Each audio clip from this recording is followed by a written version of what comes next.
Good evening and welcome to Father McGivney Baseball, live from Busch Stadium in St. Louis, Missouri, on Father McGivney's Facebook Live page. It is one of the most anticipated dates of the regular season for the Griffins as they get to come to baseball heaven and play here on one of the most famous diamonds in the world. And tonight, McGivney takes on Alton in hopes of winning their 10th game in an 11-game stretch. Thanks so much for joining us tonight. My name is Matt Clark. Obviously, there's a game to play, but really, tonight is about the experience that these players get to have.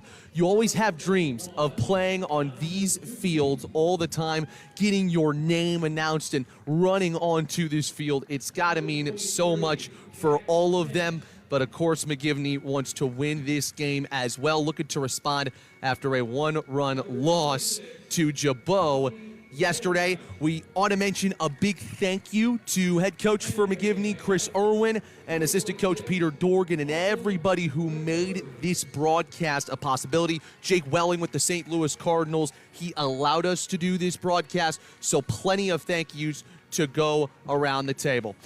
Alton's lineup just got announced, all of their players, and now I'm going to stop talking because John Hewlett, the legendary public address announcer for the St. Louis Cardinals, is going to announce the McGivney lineup, and we're going to watch them all take the field. Let's listen in. Griffins. Reserve players are taking their positions here on the warning track. We begin with the head coach, Chris Irwin.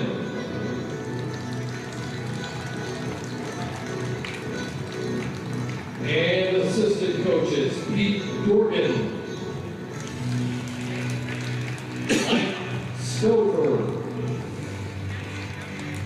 Colin McBride, and Don Herman.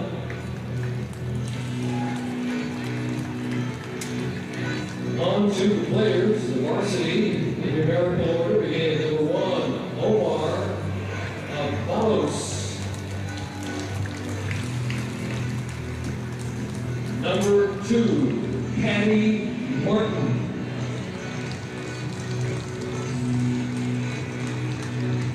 Number 3, Taven Yates.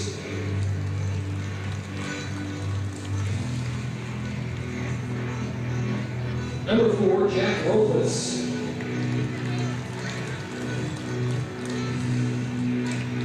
Number 6, Jacob Robinson.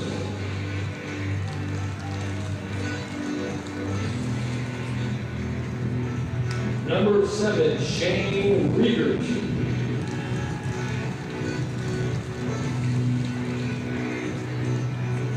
Number 9, Patrick Gear.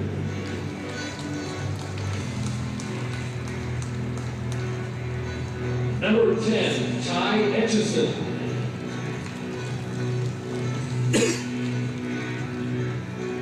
Number 11, Aiden Willis.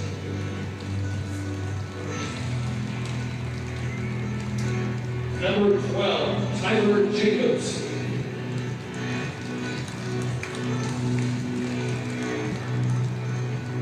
Number 13, Jacoby Danko.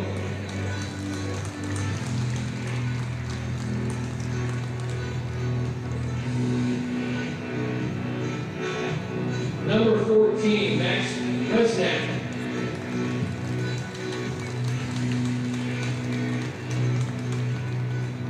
Number 15, Scott Phelps.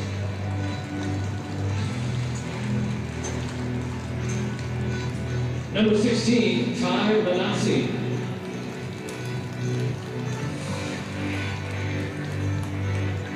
Number 18, Isaac Wendler.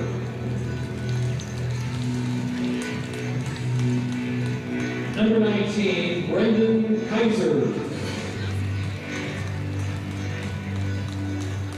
Number 20, Cole Weircheck.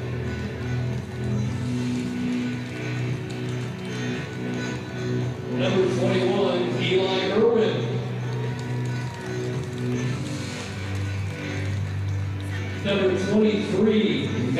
Dietz.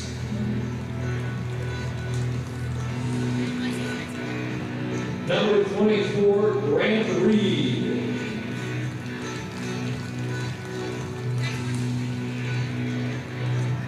Number 25, Jack Hunter.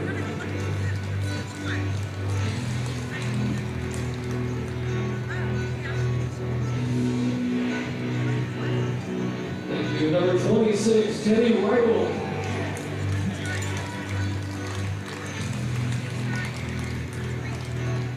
Number 27, Ben Sink.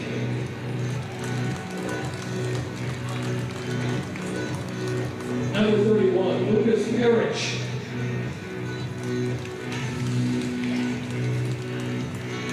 Number 34, Will Hines. Number 45, Matthew Crownhart. There you have the Father McGivney Griffins.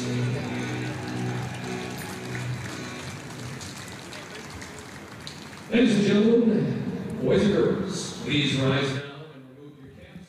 And it is time to play the national anthem here at Busch Stadium, so we'll step aside and be right back here.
So the coaches meet at home plate, and of course for Father McGivney, that is Chris Irwin taking charge, one of the winningest head coaches in Griffins baseball history. And while they meet at the plate, let's give you the McGivney lineup to start our day at Busch, shall we?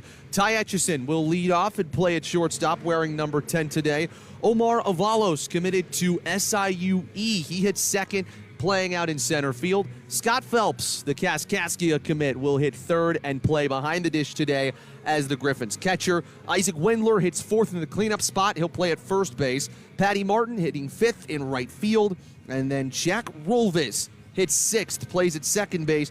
Jacoby Danko, the 7-spot hitter, at third base.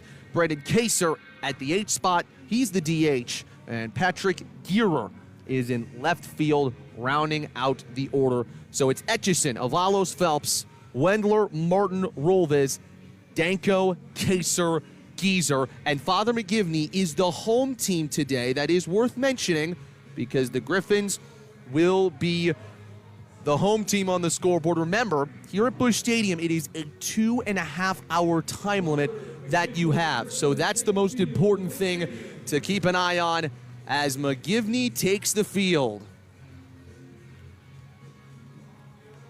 Let's give you that order again for the Griffins, but how they line up in the field.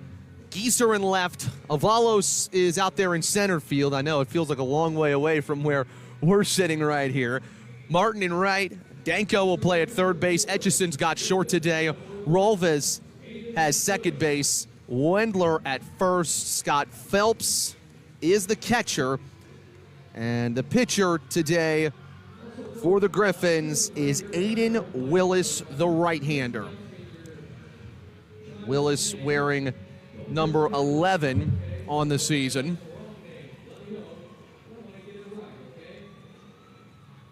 And he is the starting man on the mound for the Griffins, who again were on a 9-game winning streak coming into their matchup yesterday against Jabot. They just gave up some runs late and couldn't finish that game off necessarily. For Willis this year, 17 2/3 innings pitched. That leads the team. He's picked up 15 walks, 19 strikeouts. That's also a team lead for McGivney pitching staff that has struck out 87 hitters in total.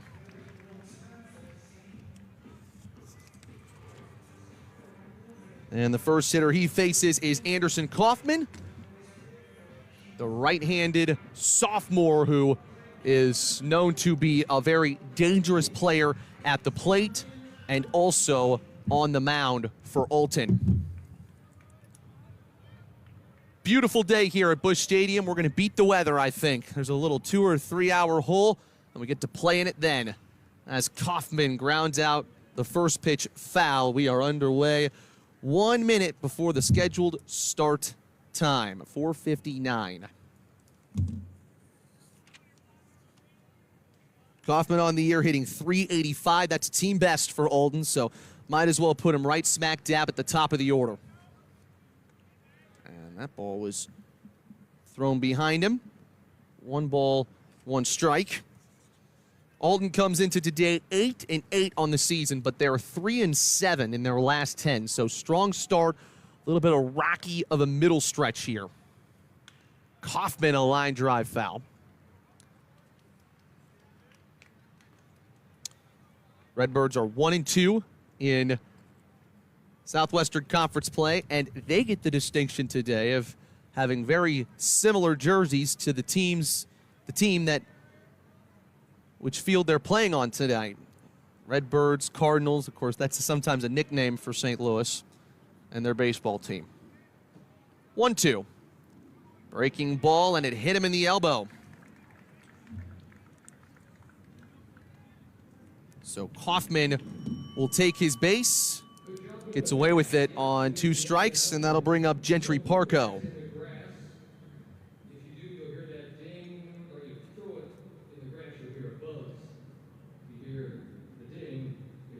You can hear John Hewlett, and awesome to see him. Cardinals, of course, on the road this weekend, but for him to be here as a part of this means so much to so many of the fans to hear the same PA announcer that calls all the pros. Kaufman takes his lead from first. 1-0 here. And Phelps the check back, which has gotten Kaufman back to his base. 2-0. There have been times this year where McGivney has had to mix it up because of their infield and how they play their top rotation. But they have Phelps at catcher today. He's played at shortstop. Runners going here, swing and a miss. The throw is late. Kaufman got a good jump, and he's into scoring position. Boy, the speed on that kid is real. You can see just how much of an athlete he is as a sophomore. And now Parco has an RBI chance. 2-1 is waved on and missed. Willis has given up just 5 earned runs on the season, and he's faced 79 batters, so the percentages for opponents, not great. 2-2. Went outside with that. Now the count full. And Alton has Alex Pilger on deck. A lot of right-handers in the Redbirds order.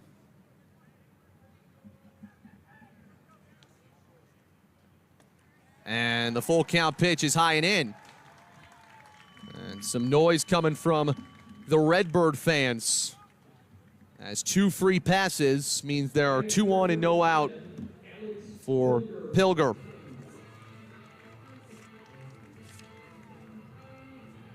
Pilger, 383 hitter on the season. 13 RBIs on 18 hits. He has been the setup man at times. And that's put in play. It goes over the head of Willis, and the throw from Etchison is late. It's an infield hit, and the bases are loaded for Alton here in the top of the first. Well, that was going to be a tough play always for Etchison to make. Remember, grass infield here at Busch Stadium, so that ball died as soon as it got over the head of Willis. And the John Wood commit almost made that play. But now you got to find a way to get out of danger here. Logan Hickman, the cleanup hitter. Or correction, make that Nathaniel Rich here in the lineup for Alton. Just hitting 125 on the season. Got the bases loaded and nobody out.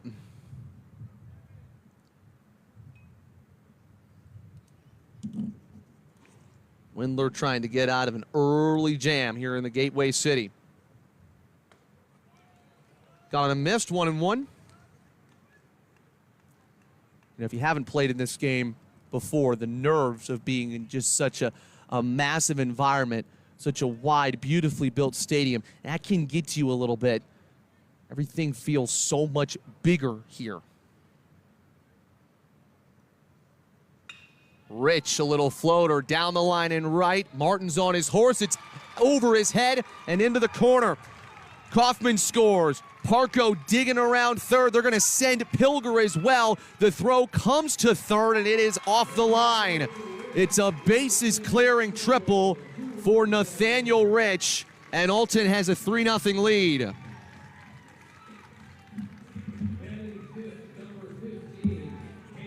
Well, when you're playing these high school games at Busch Stadium, you're probably not going to hit it out. It rarely happens. So where can you do the most damage is if you hit it down the line. And Rich still celebrating over there at third. Redbirds cash in on their chance with the bases loaded and nobody out. There's a wild pitch. Rich is coming in to score. It's 4-0.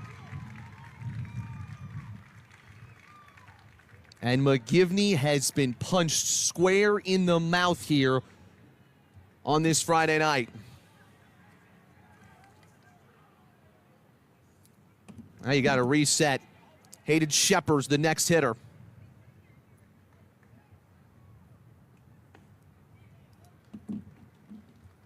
About as many earned runs in this appearance already for Willis as he had in the entirety of his season so far. That goes to show you just how good of a pitcher he's been. Called strike 1 and 2. Like we said, it can be so different when you're playing here. This is just a little bigger, different dynamic than the McGivney baseball field back in Edwardsville. Shepard looks at strike 3. And Willis is on the board. And remember the good news about the Griffins. They're a team that can score runs and often. And they're going to send a arm to the bullpen already. Trying to sort of plan in advance.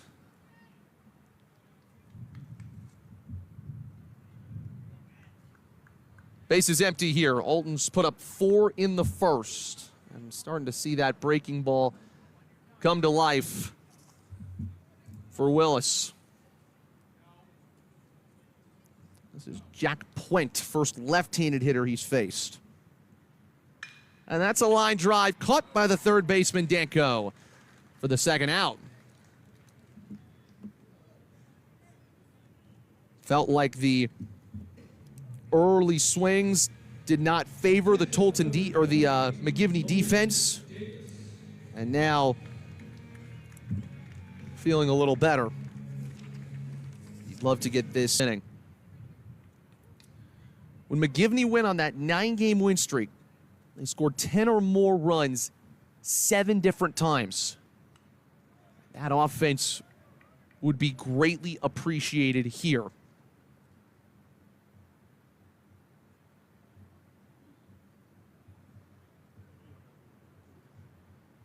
Especially when you've got 5 collegiate commits on your team and 4 in your order. You're going to be in good shape on that front. 1-2. 2 outs, nobody on for Alton. Redbirds have lost 6 of their last 8. Got beat 12-2 on Wednesday at Roxana. Did beat East St. Louis the day before and beat Gillespie in that stretch.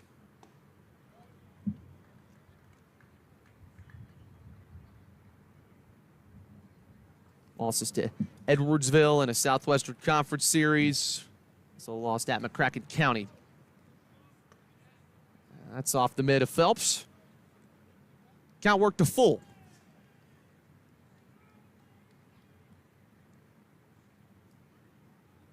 This is where McGivney's going to have to use that experience of being the Class 1A state runners-up last season to answer. The payoff is high. So a 2-out base runner leaks on. And that'll bring Fletcher Groppel to the plate. Groppel looking for his first hit of the season. 0 for 3 on the year, just 1 run scored in that stretch. But he is a left-handed option for the Redbirds.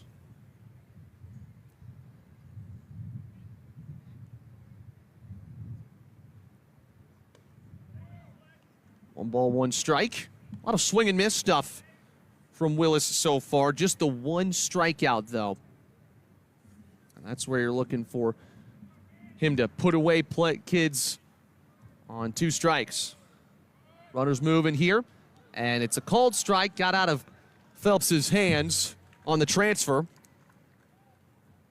Davis credited with a stolen base, but the Griffins are 1 strike away from getting out of the inning.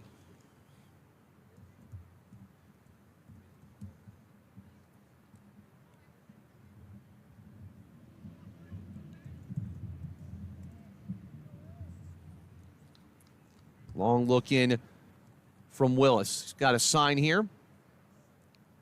And that one's fouled off.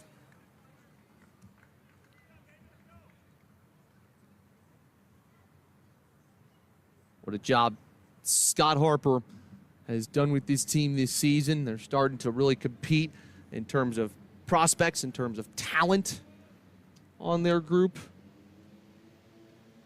McGivney can say the same. A lot of their kids really up through the feeders. And the young programs to get to where they are now, where they have high aspirations and big goals for the season.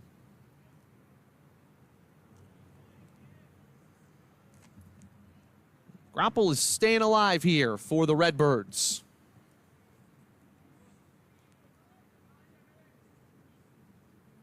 And the pitch. Tried to get the breaking ball down. It's 2-2. We told you that McGivney ran some guys out to prepare in the pen. No one is up and throwing yet. That's with the idea that Willis can get himself out of the first. Swing and a miss. And the inning comes to a close for Alton at the plate. It's a saying you may have heard a couple of times at Busch Stadium. The Redbirds have the lead. 4-0, McGivney coming to bat next here on the Father McGivney Facebook Live page.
So interesting decision from Alton. There was an idea that Anderson Kaufman, their star pitcher, could be throwing today, but instead it is Logan Hickman making just his 4th appearance of the season. And he faces Ty Etchison first. That's ball 1 low. McGivney with some ground to make up after Alton put a 4 spot up in the top half of the first. And Etchison takes that one into the second deck of Busch Stadium. Hard to do that on a foul ball. So Hickman, the pitcher, he's a right-hander, 4 innings of work, has notched a save this year. And Etchison puts it in play. That's into center field for a leadoff hit. We told you the top of McGivney's order is dangerous, and Etchison, the future John Wood Blazer, proving that with a very good swing. And now Omar Avalos to dig in next. Had such an impact on the McGivney team that finished as runners-up in the state tournament last year. Really, ever since he got to McGivney, he's been a factor. And that's ball 1 inside. D1 commit going to SIUE. What a talent. What a player.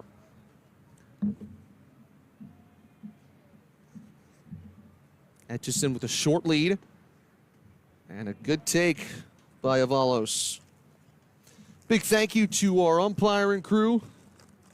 All IHSA umpires today helping us out. Greatly appreciated as they check back to first.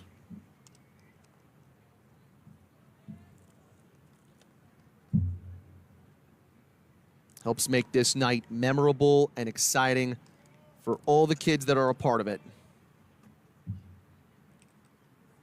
And Avalos, a foul tip back. 2-1, base is empty here. Or rather, a runner on first with nobody gone.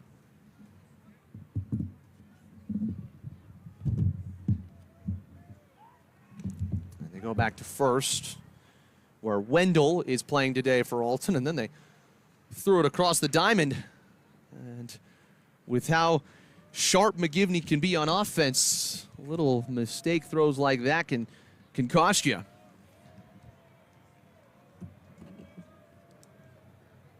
McGivney dugout starting to make some noise. And Avalos smacks that one into center. This is Ellie playing out there, and he makes the catch. So Avalos retired. Here's Scott Phelps. The senior for McGivney having an excellent campaign. Go play at Kaskaskia College next season.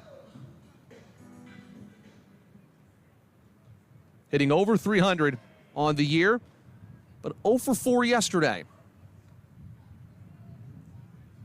That's a ball inside. Check that. Phelps was 2 for 4. And Scott's on a 7-game hit streak.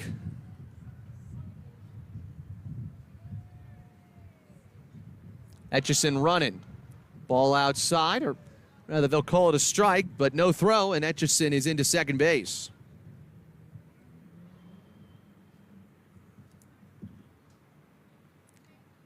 Phelps hitting left-handed, but did have some switch hitter to him when he was growing up.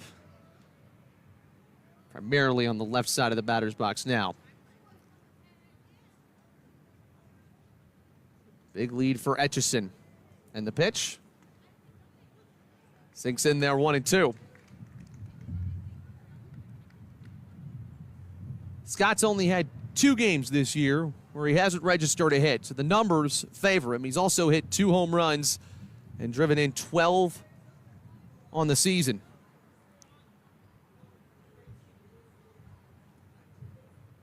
Hickman fires and misses off the plate.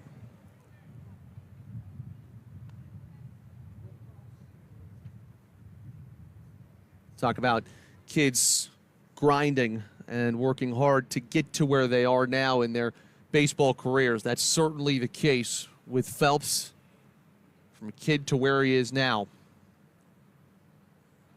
He has an RBI chance, and time is called. Hickman taking a long time up there. Remember, he has yet to give up an earned run this season.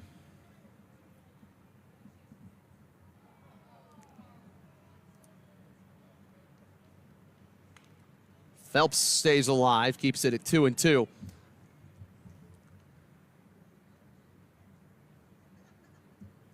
How about this, hitting .397 after he hit .398 last spring. Those are video game numbers, if you know baseball. 41 RBIs last year for the Griffins as their starting catcher. And Phelps pops it up. In the infield, Ragland trying to avoid the sun, and it drops over him and down. That will be counted as a hit. Phelps is on the board. Etchison will remain at second. And when Phelps hit that off the bat, he thought he was out. Still ran his way to first and got a little help from Ragland in the process. So infield hit, didn't touch the fielder's mitt. And now Isaac Wendler digs in, going to Illinois Springfield for college baseball. 1 ball, no strikes. Worth mentioning at this time that, of course, it's a great day for McGivney and for their baseball players, but wouldn't they love to have Ben Sink out here being able to play? Sink unable to play due to Tommy John surgery that he had this week. So our thoughts go to Ben and his family. He's rehabbing because he's going to play with Wendler at UIS next season. And the impact that he had certainly felt for his McGivney baseball career. Runners moving here. The throw goes to second. Phelps is tagged out by Ragland, who makes up for his mistake just moments ago. They get Etchison to third. He got probably a little bit better of a jump. McGivney trying to force the issue, and they got a little bit there. So now 3-0, 2 outs, and Wendler, a green light, but he fouls it off. You'd love to see Wendler knock in a base hit just to answer a little punch back after the Griffins allowed 4 in the top of the first.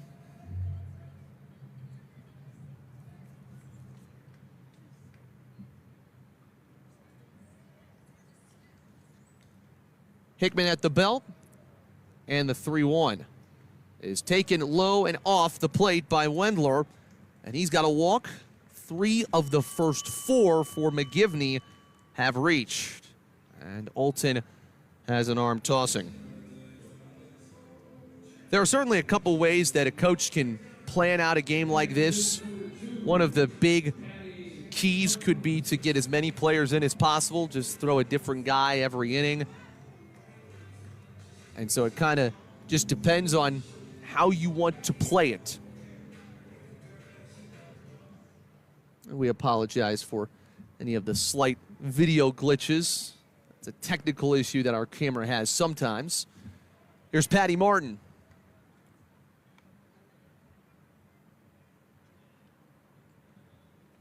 Could see Martin pitch today. He's got a 1.31 ERA on the mound, but right now just playing in right field.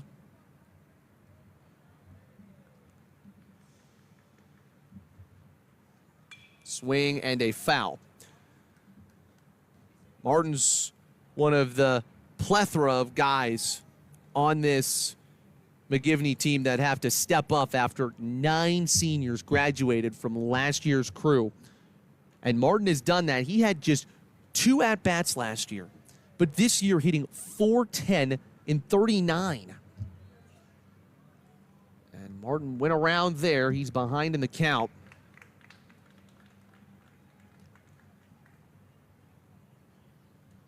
Hickman trying to work out of a little bit of first inning danger. And the discipline from the Griffins at the plate has been impressive. Martin 1 for 3 with a run scored yesterday against Jabot, 2 for 3 in the game beforehand against Southwestern. He takes strike 3, and Hickman strands 2 on the base paths, and a nice inning of work for the Alton right-hander. After 1 from Busch Stadium, 4-0 Alton. Strap yourselves in. It's going to be a fun one tonight. We'll be back right after this.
Into the second. Thanks so much for joining us on this Friday night, whether you may be listening in the stands at Busch or from afar. It's a great pleasure to be able to broadcast in this baseball cathedral that these players are searching to play in at a professional level in the future.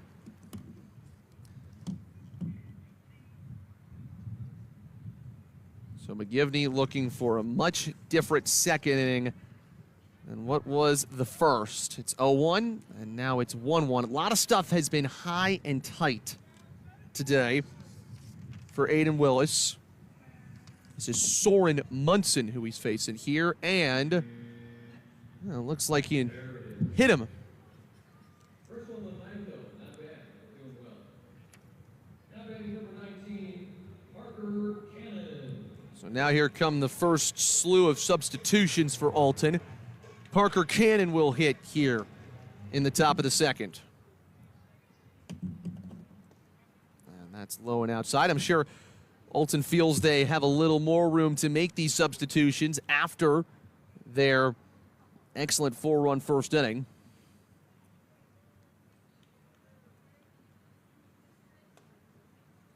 Phelps gives it a look. It's 2-0.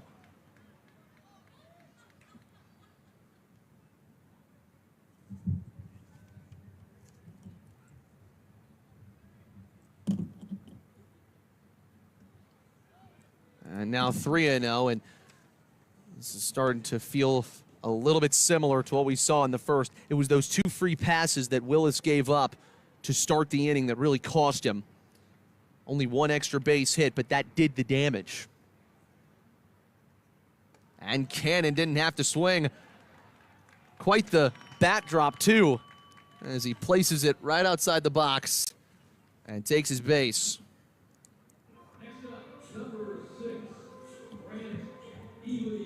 And now Ely, who made a catch out in the outfield back in the bottom of the first. He takes his first hacks today. 2 on, nobody out. And there's ball 1. McGivney and Alton have to share the same bullpen. It's the visiting bullpen over the left field wall, which means the home bullpen doesn't get messed up at all. And both teams have a guy throwing right now.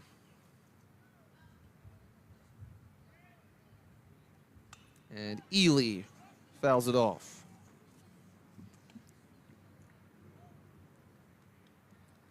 Worth mentioning for Willis this year, 4 appearances. Last one was on the 10th against Mount Pulaski a week ago. This is tied for his longest start of the season. 5 innings of work, just 1 run allowed.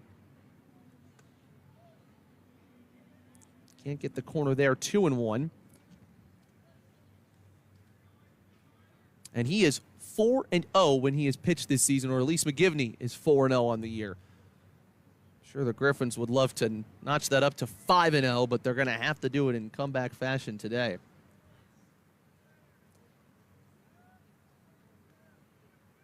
The 2-1. Good pitch, but left it high.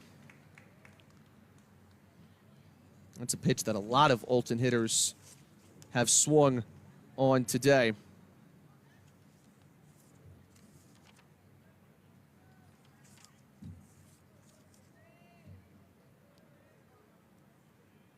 Ely hitting 143 on the season, but he doesn't have to hit there. He walks, and the bases are loaded. And the infield will come in to check in on Willis. Hit by pitch, walk to start the second. And now it is up to the Griffins to put a real focus and try to do some damage control here. Love how player-led this team is, right? You've got that mound meeting going on. And Coach Irwin, not a part of it, right? He wants his team to sort of lead by committee.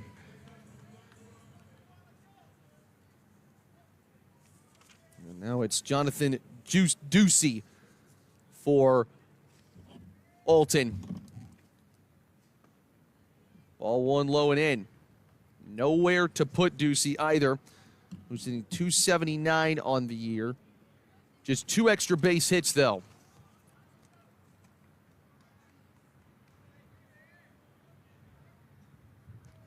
Willis delivers, and that's in the air, in the infield for Wendler, who makes a catch. And nobody can tag. Infield fly rule was applied there as well. And now a double play ends the inning with no harm done, and no one will remember it. So Logan Hickman pitched. Pretty strong first inning. He takes the place of Nathaniel Rich in the lineup, who had that bases-clearing triple back in the first. That's how Alton got out to this big lead. Hickman swings and misses. Ball gets away. Phelps is going to try to throw to the plate, and he's out. Munson tried to run, and Phelps gunned him down. There are 2 away.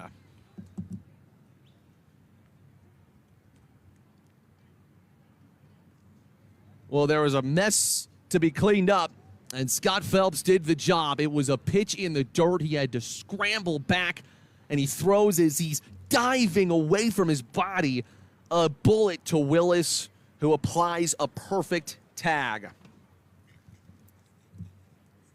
And isn't that a liftoff when your catcher gets you out of dodge like that? Now 1st and 3rd for Alton. And Hickman fouls it away behind the McGivney dugout, which is normally the Cardinal dugout.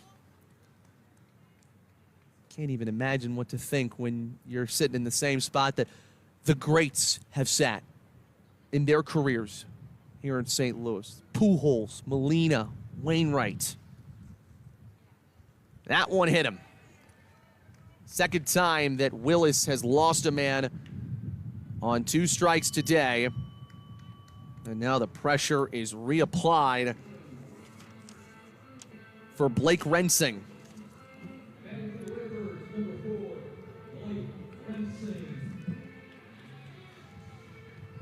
So Rensing has every hitter's dream. And what's better in a regular season game than having the bases loaded and 2 outs at Busch Stadium? This is a big spot here early on tonight.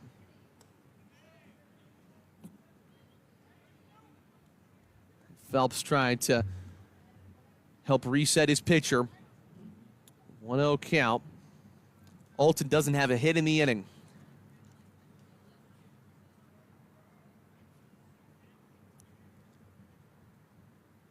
The pitch.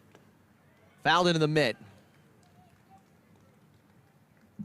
Again, this is one of those where you pitch yourself in trouble and you can pitch yourself out of it.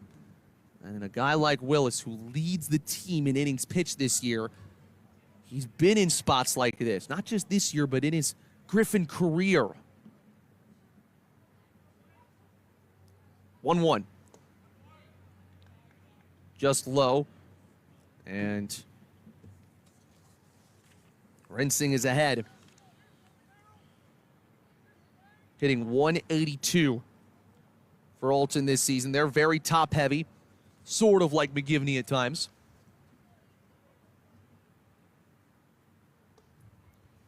And now you got to make a pitch. It's 3-1. Rensing 6 walks on the year, 5 strikeouts. No RBIs, or actually 2. So this could be his 3rd if he takes a walk. And he will. Everybody moves up 90 feet. And Alton pick up run number 5 here at Busch Stadium.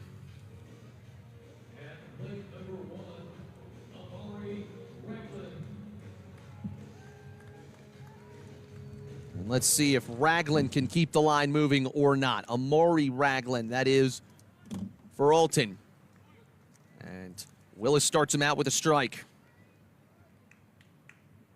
Ely at 3rd, Henson at 2nd, Rensing at 1st.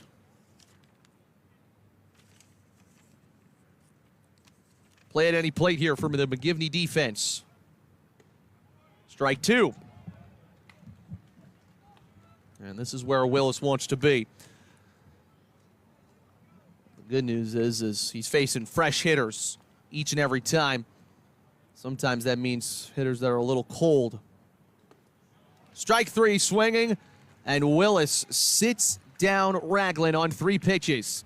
He does walk in a run. Alton makes it 5-0 as the McGivney bats look to get going on the other side of this break. We'll be right back.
So like we said, Alton has decided to mix up the roster and give everybody a chance to play in baseball heaven. So they're going to change their pitcher here.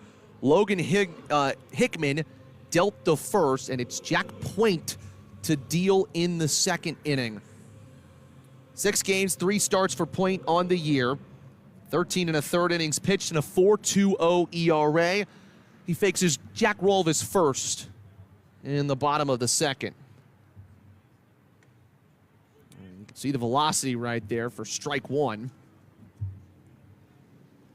McGivney had runners at first and third in that inning in the first, but couldn't get anything out of it. And now they start the second with the hit by pitch. So Rolvis is aboard. And that'll bring up Jacoby Danko. Next up, number 13, Jacoby. Boy, you'd love this bottom of the order to set the table for the top. I've seen the growth in so many McGivney players this season, and Danko would be one of them.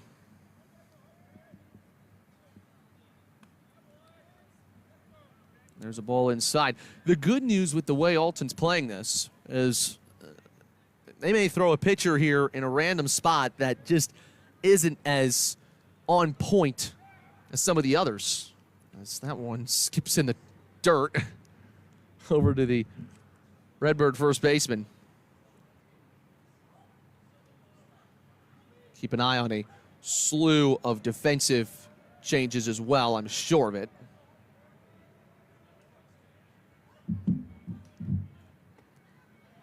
Swing and a miss, 1-1. Danko, 2-sport athlete, played some soccer in the fall. 325 hitter in his first full year on varsity. Kind of went the hard route, played JV in the past. There's a foul tip. Cannon is the new first baseman for Alton. They move Hickman out to short. And Munson now at third, Rensing instead of Ragling at second. 1-2. Got him looking.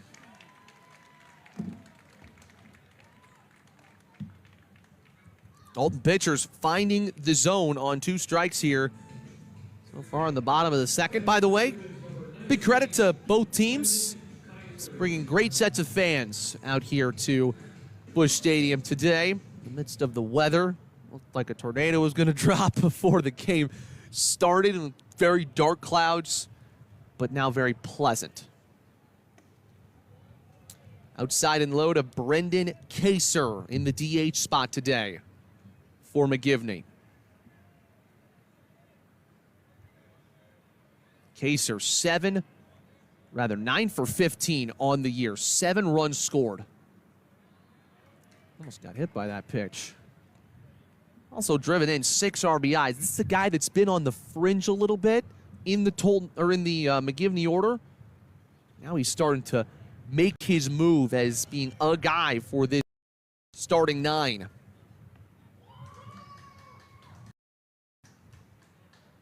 And it's 3-0.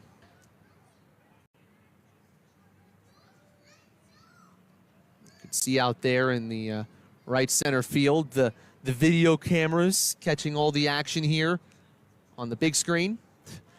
And it caught that Kaser took ball 4. Walk, strikeout, walk. To lead off the bottom of the second. And now Patty Gear, the last Tolton starter to dig in. You talk about this lineup, it's silly. Every single hitter in this order hitting 300 or better. That is not supposed to be allowed. As a team, McGivney hitting 392. As there's a call strike to Gear. There's a reason why Chris Enlow's team has been one of the most feared in Southern Illinois when it comes to small class baseball over the last couple years. 0-1, almost hit him. It was Willis who was getting really inside and tight for McGivney on the mound. Now, Jack Point is doing that for Alton.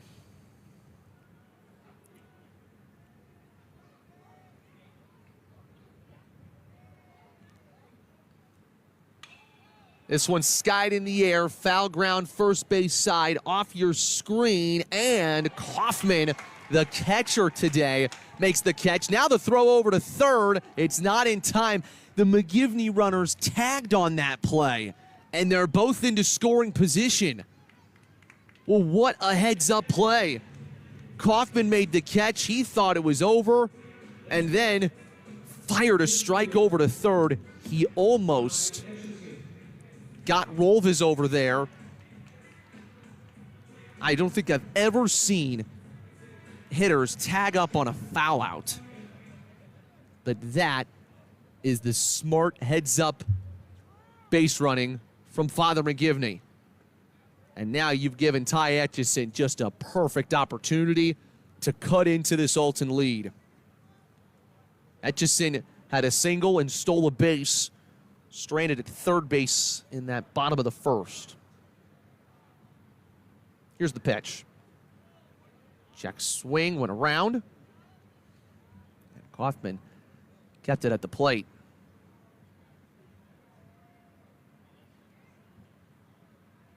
They've moved Etchison around in the order a little bit this season. Was hitting in the 2 spot. Now he's hitting as the leadoff man. He's down 1-2. Point battling back as Alton prepares another arm in their bullpen. It's now a 5-game hit streak for Etchison. Can he get a multi-hit day and some ribbies? Line drive, right center field. That's a base hit.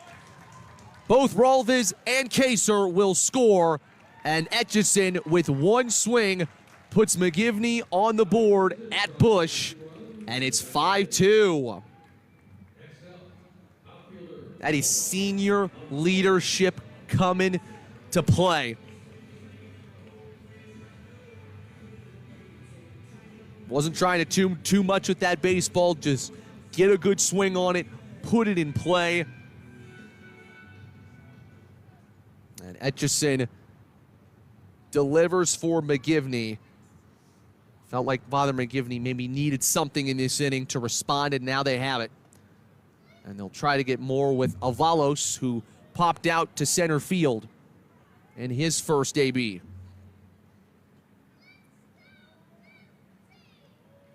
And a quick check back to first. That got out of the glove of Cannon over there, but not enough to move Etchison.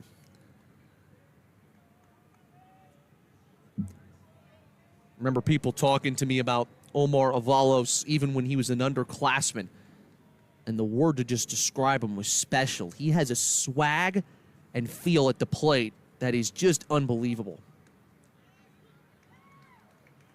1-1. And by the way, when he's on, he's on. And you thought Kaser's 600 batting average was impressive. How about Avalos hitting .564? And he started every game on the season.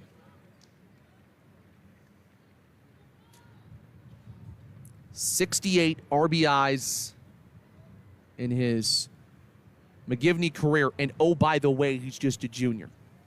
He's got one more year after this.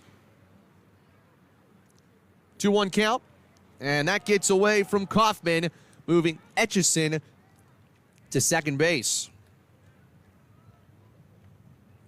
Now all of a sudden, an RBI chance for Omar. He drove in 39 last year and hit 8 homers. He's yet to get a hold of one this year. I don't think he's finishing with a donut in the home run column by the end of the spring.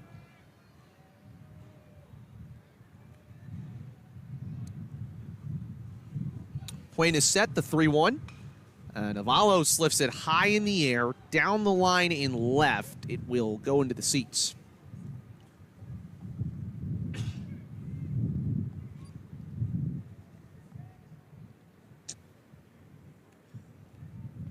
We told you at the beginning of this inning it would be perfect if McGivney could have the bottom of the order set the table for the top.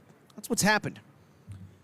Rolfes and Kaser got free passes. Etchison drove them both in, and now a 2-out, full count pitch to Avalos, maybe to get some more here in this frame.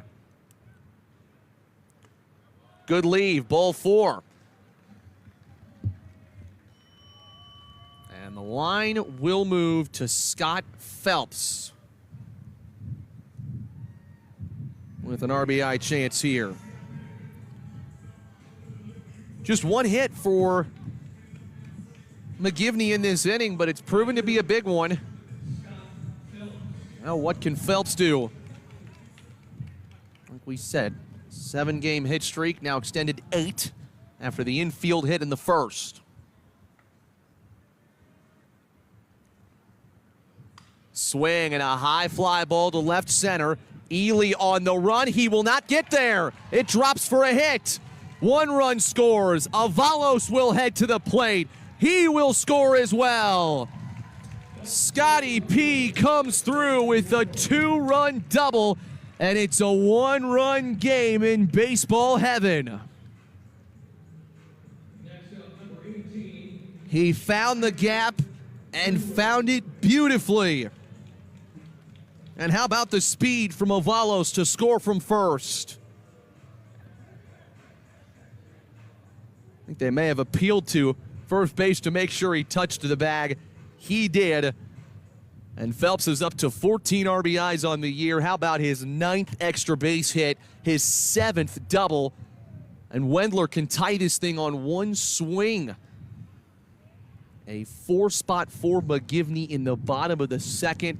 And I can't say we weren't expecting it, because you kind of are with the talent this team has. Wendler leaves that one, strike 1. Got to go back to Etchison being on 2 strikes. I mean, Point was a strike away from this inning being history. But McGivney kept the line moving. Wendler to third.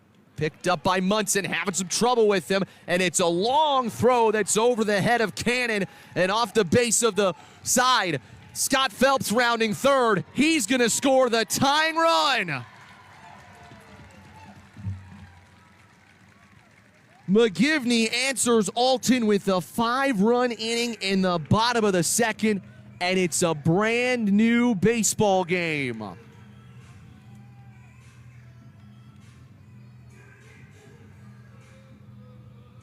Munson having some trouble in the hot corner. Once he knocked it down, he probably had enough time to throw Wendler out. Not the best runner, but just a wild throw across the diamond. That is our first error of the game. Charged to the Redbirds. It's an E5, and Phelps scores as a result. He didn't even move until that throw went over Cannon's head, and he made it from second to home pretty easily. Patty Martin takes low for ball 1. If you're just joining us here on our Facebook live stream tonight, McGivney found themselves down 4-0 in a flash after the first inning. Alton scored 1 in the second, but now 5 for the Griffins in the bottom half. And they're looking for more. That's a foul off from Patty Martin.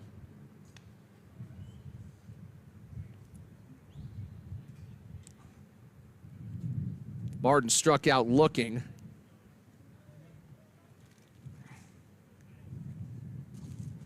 In the first inning. And the 1-1. Little tapper right side. Martin's going to try to run it out. The throw almost wide, but Rensing got him, and that ends the second. McGivney showing why they were the runners-up in 1A last year, answering Alton with a 5-run second inning. It's 5-5 heading to the third. We'll be back in a moment.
McGivney has a new pitcher on the mound here as we head into the top of the third. We'll change that on the bottom of our scoreboard. 5-5 and a lot of offense so far from these two sides. Swinging the bats, picking up big hits. Parrish making appearance number 5 on the season. And his first pitch is off the plate.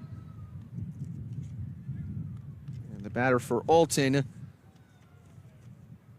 is Deacon Alm, right-handed hitter for the Redbirds.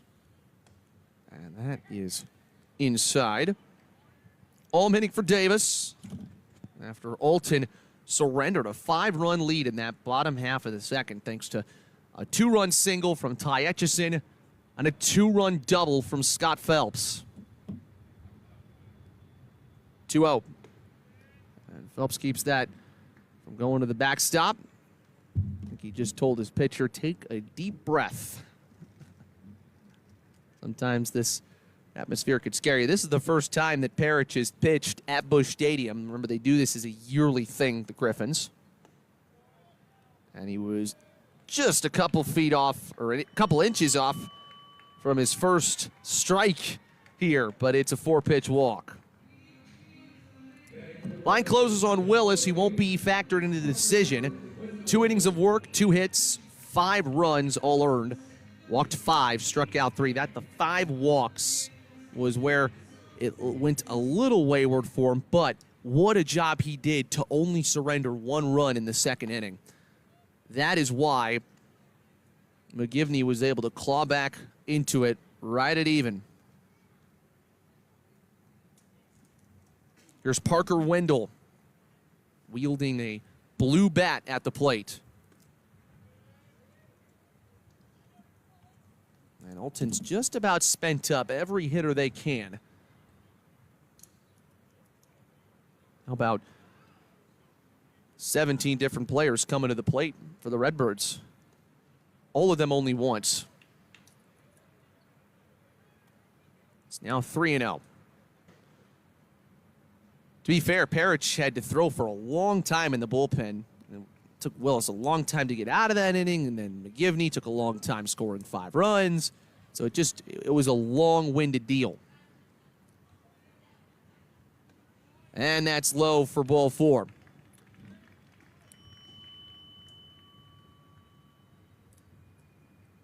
So McGivney will take another meeting at the mound to check with Parrish. Last time he was out was against Pleasant Plains last Friday. 3 innings of work. Picked up 1 strikeout. McGivney bullpen, this is the place where they are trying to just get a little more of leverage, especially when you're looking at that postseason push. They need guys and arms in the late innings and in the middle innings to really help them, especially if a starter gets knocked out early. That's inside and high to Anderson Kaufman, so Alton is back where they started. Kaufman was the first hitter today, got hit by a pitch and scored.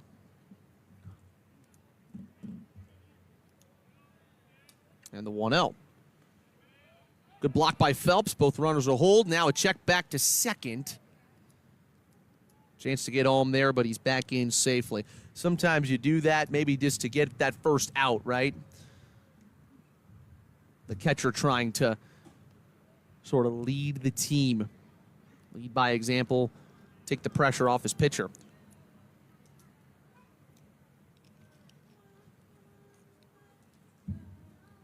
That one's going to get to the backstop on a wild pitch. Both runners advance.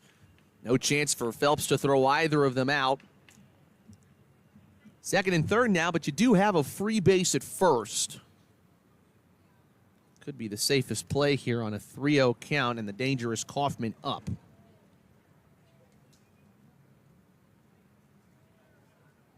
Alton wearing their gray uniforms today. McGivney in those beautiful navy blues, with McGivney across the front in gold. Time is called and we'll reset. Cloudy skies here in St. Louis now. Likely cloudy for the rest of the day. There's the breaking ball, and Parrish is on the board. He's picked up a strikeout in every single appearance this season. Struck out 3 way back in March when McGivney faced Memphis University School in Tennessee. And he goes back to that breaking ball to hold the count full. Man, is there a mix of speeds. We didn't see that pitch on either of the first 2 hitters, or at least executed. Now he feels it. Would he dare throw it again to battle back and get Kaufman? He does. 3 straight breaking balls to get Parrish's first out. And how about the credit to call that pitch 3 consecutive times and for Parrish to throw it? He'll never forget that. A strikeout at Busch Stadium. That's the other thing that's on a lot of these kids' minds all day. I mean, that's what they're thinking about at school. As Parco waves through one.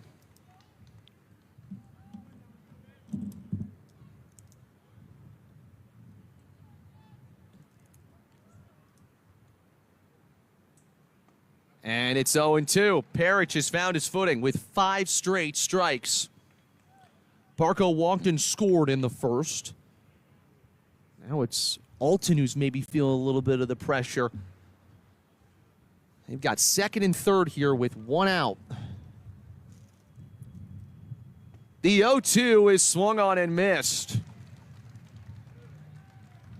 It's like we're seeing a whole new pitcher out there. Sometimes all it takes is 1 strike. You know how much that'll do to you after a couple of 4-pitch walks? Just get 1 in there, suddenly, now I feel it. Now the release is just that extra bit better. We haven't had a ball go in play in this inning so far. And that continues with Pilger taking a strike. He had that infield hit that really put McGivney in a spot of issues in the first. That bounced over the head of the pitcher. Etchison could not make the play. And the strike streak over, 1-1. That was 7 strikes in a row for Parrish. After he was down 3-0 in the count to Kaufman. Grounder to second. Picked up by Rolvez. And how about Lucas Parrish getting out of the inning after it was second and third with nobody out? It remains 5-5, and the Griffins look to take the lead when we come back.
So Jack Rolves made the final out of the top of the third, and now he leads off the bottom half.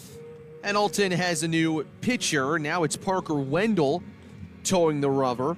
5th appearance, all of them out of the pen this year. 2.63 ERA, but he has given up 9 runs on the year. 2 of those are earned. And off we go in this frame. Rolves taking ball 1 high. The momentum has swiftly shifted into McGivney's favor. Down 5-0 at one point. And Rolves is on the board with a base hit into right center field. He's going to try to dig for second. Here comes the throw. It is late. Looked like it was going to be a simple single, but Rolves digs out a leadoff double. Etchison's hit really set it all into motion. Phelps's double grew the confidence, and then for Lucas Parrish to make a couple great pitches there in the top of the third and put up the first 0 for the McGivney defense. Now it feels like the boys in navy blue can take control of this game. There's a ball low and away for Danko, who struck out looking. It's just another example of this new-look McGivney team proving themselves this season.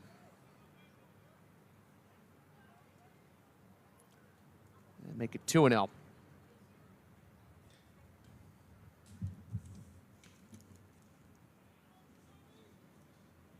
Wendell's given up 2 hits. That's the 6th extra base hit he surrendered there on the double to Rolves. And he's got a strike, 2-1.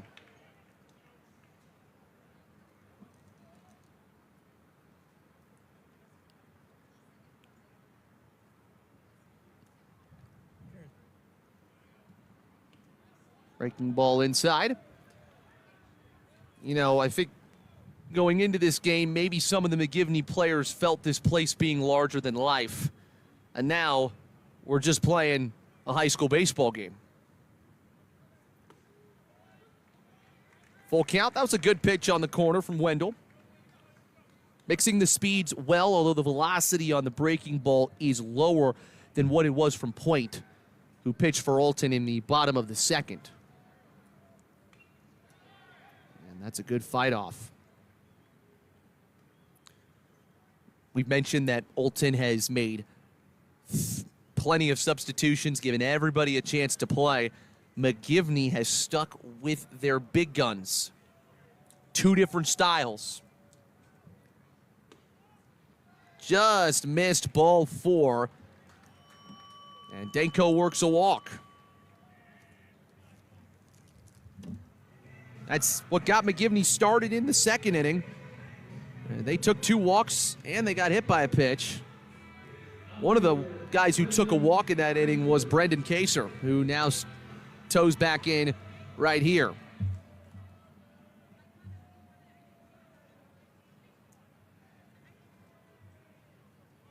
And he lays down a bunt. It'll be fielded by Wendell. The throw to first is late. Infield bunt single for Kaser. The bases are loaded for McGivney. 6th McGivney hit of the game. That bunt could not have been laid down better.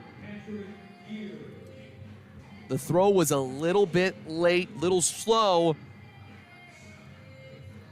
Rolves to third, Danko to second. How about it? Bottom of the order, doing the early work.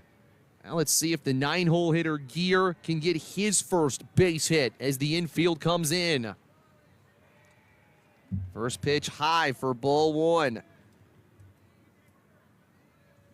This feels like one of those games where you look at it, Alton up 5-0 early, and McGivney could come back with a ton of unanswered runs. There's a strike. Gear popped out to the catcher, Kaufman. Back in the bottom of the second. 2-1. Leadoff double, walk, and a hit by pitch has set the table here for McGivney as they look to take the lead for the first time today. And that's a base hit into left field. Ralvis scores. Danko will come in as well as it was bobbled by the left fielder. And into second base is Gear with a go-ahead RBI double. Griffins in front, 7-5.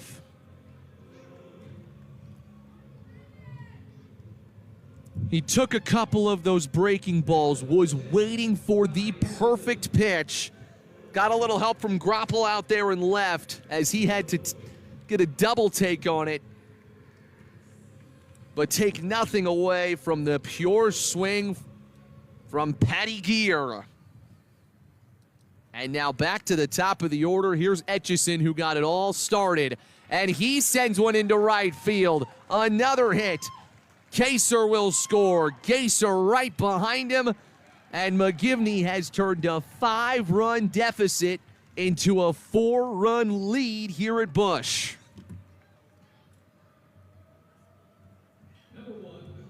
And the vibes are perfect. I'm not sure if Alton knows what has just hit them.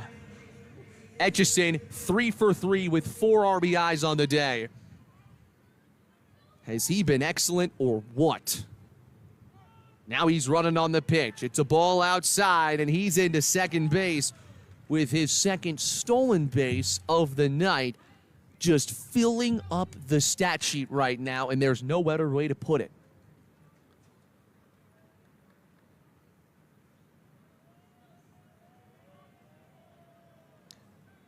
Avalos looking for his first base knock. A walk and a run scored.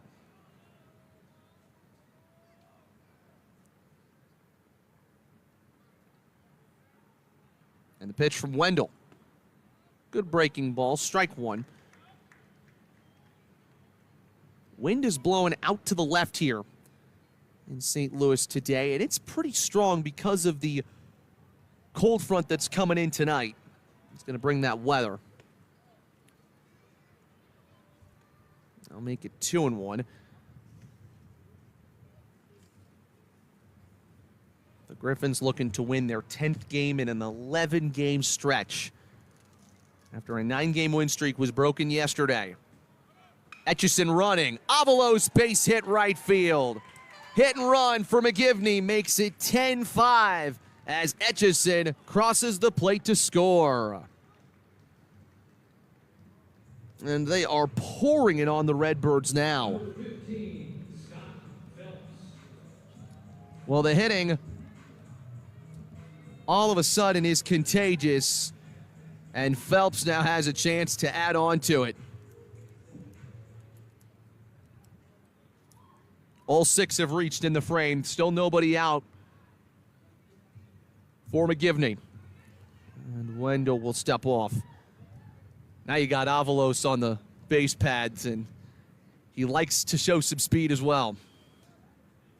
2-step lead at first. He stays, and Phelps looks at ball one. Cannot overstate how crucial the hits were from Phelps and Etchison in the second inning. Back-to-back 5-run innings, and they're looking for more as Avalos goes back to first.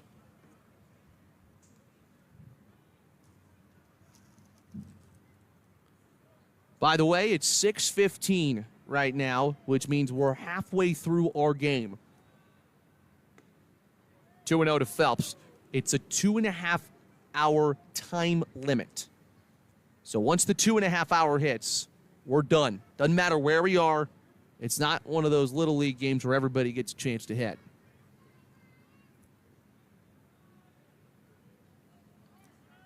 Avalos moving, called strike. The throw is off of the mitt of Logan Hickman. And Avalos is credited with a stolen base. So now another chance for Phelps.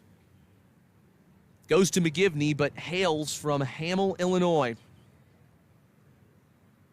Lives on a land with a lot of acres out there.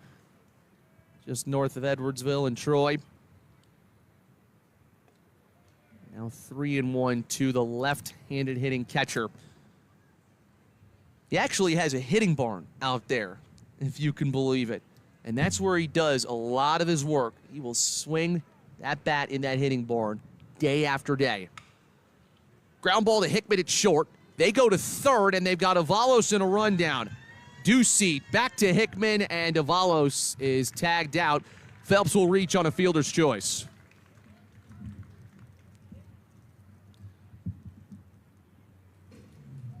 Can't blame Scott for swinging, right? With how the bats have suddenly become red hot for McGivney this evening. So Etchison has been on base 3 times. And so has Scott Phelps. Wendler in the dirt.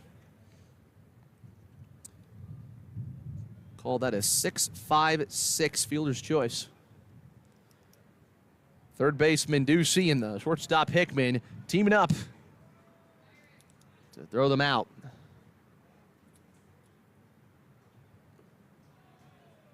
2-0 to Wendler.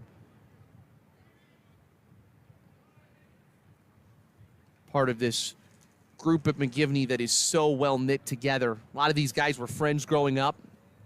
Wendler absolutely a part of that. Smack to short, chance for 2. They throw to second for 1, and Alm turns the double play.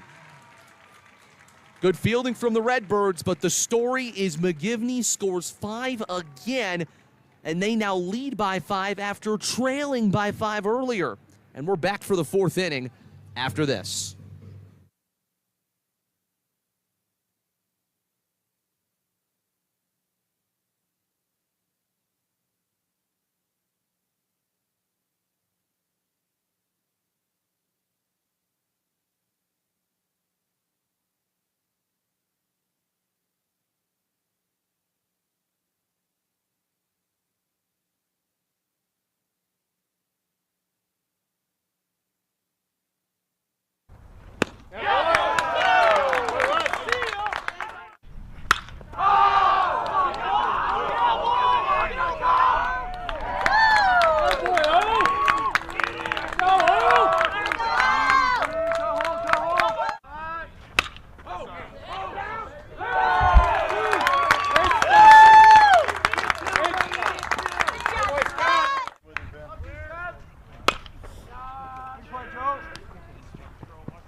Nathaniel Rich leads off the top of the 4th. Thanks so much for joining us on the Father McGivney Baseball Facebook page for Baseball at Busch on this Friday night. McGivney's got a new pitcher. It's William Hines, better known as Will Hines, on the mound in his bleached blonde hair. Hard-throwing right-hander. Appearance number 8 on the season. And that's popped up by Rich heading towards the seats. Everybody's excited because there's a chance at a loose baseball. All fall balls have to be returned.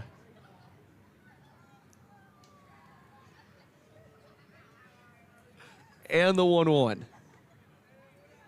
Almost caught the corner. Just inside and low. Busch Stadium quiet, but players focused. And just another beautiful day for baseball. Called strike 2-2. Actually helps that the Cardinals are not here this weekend because of all the weather that's come through.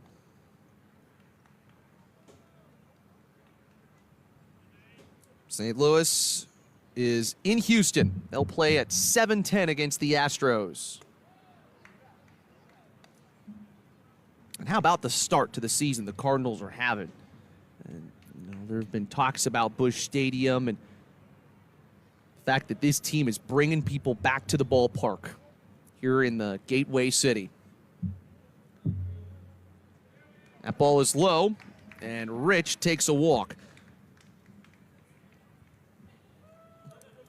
That is the 8th walk Alton hitting has taken today. That's kind of been their best way to get on base.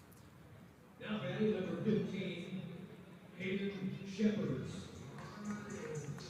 Shepherds, who struck out looking back in the first. He recorded the first Alton out. Digs back in. Red helmet. Those helmets that look awesome. They look like the St. Louis Cardinals.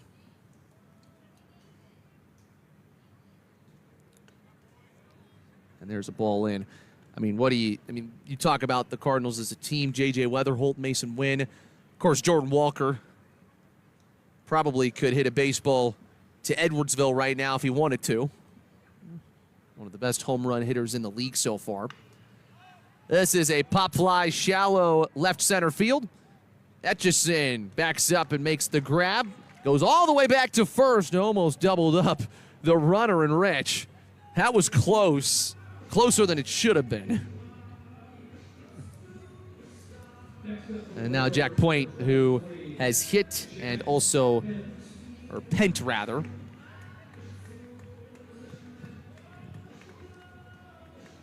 He has hit, also threw in that inning where he gave up 5 runs and the game changed hands.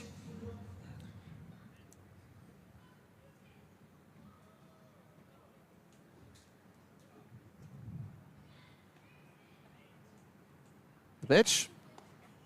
Penn takes a strike.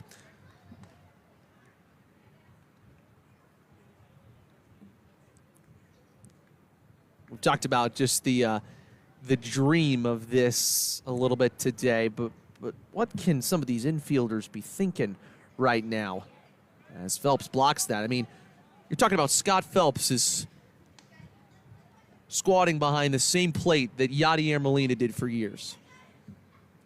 Jack Rolvez is over there at second base, kicking the same dirt that J.J. Weatherholt is stepping on when he's playing at home.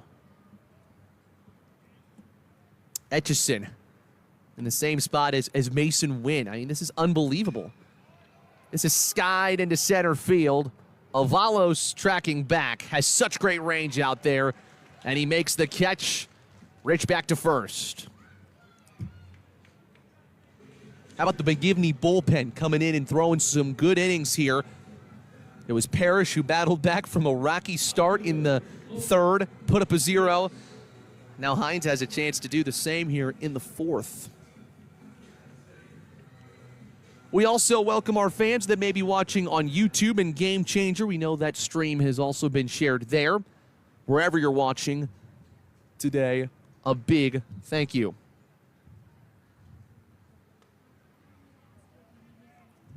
One ball, no strikes to Logan Davis, who walked back in the first. Alton has just 2 hits on the day, and they both came in that first inning. One of them was that killer bases clearing triple from Rich, who has reached both times.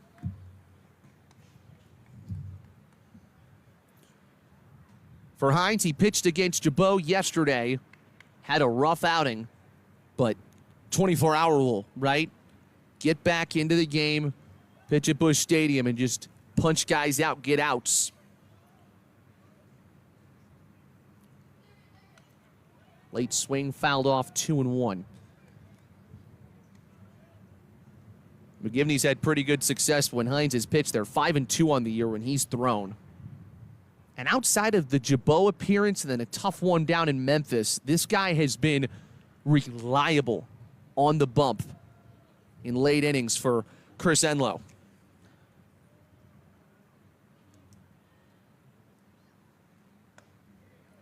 Tried the breaking ball. It was up 3-1.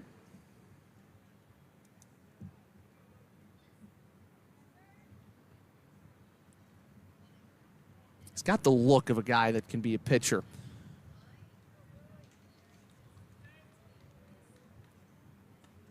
Good pitch, full count. And check back to first, not in time. It just speaks to the testament of Irwin, Coach Irwin, and the way that he has manned this team. I was looking at it. He has less than 30 losses in his McGivney career. That is head-scratching. And this is his 8th year as a head coach. McGivney's only lost 4 games on this season. Full count pitch just off the plate. I don't even think Davis knew it was a full count pitch. But he'll take his base.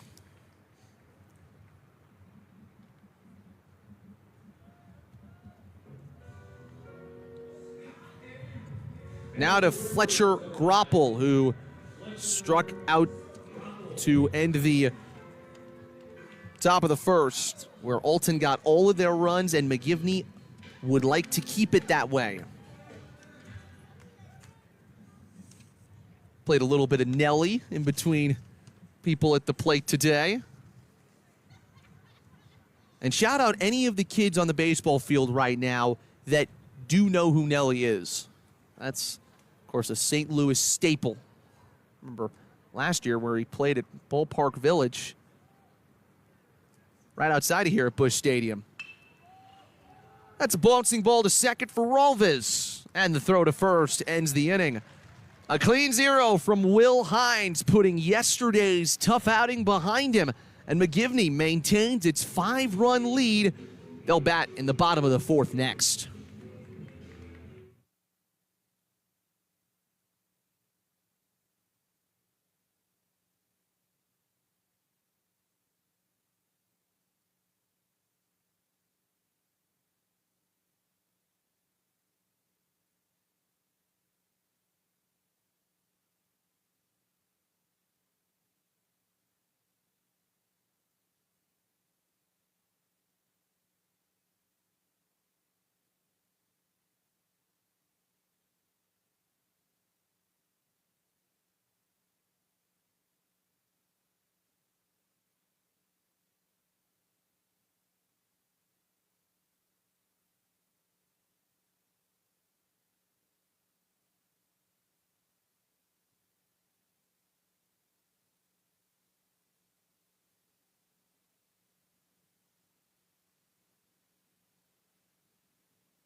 So a game of momentum this evening here at Busch Stadium. Alton led 5-0 after the top of the 2nd inning, and since then, McGivney with 10 unanswered runs and back-to-back 5-run innings. Maybe more runs here in the bottom of the 4th. Who knows?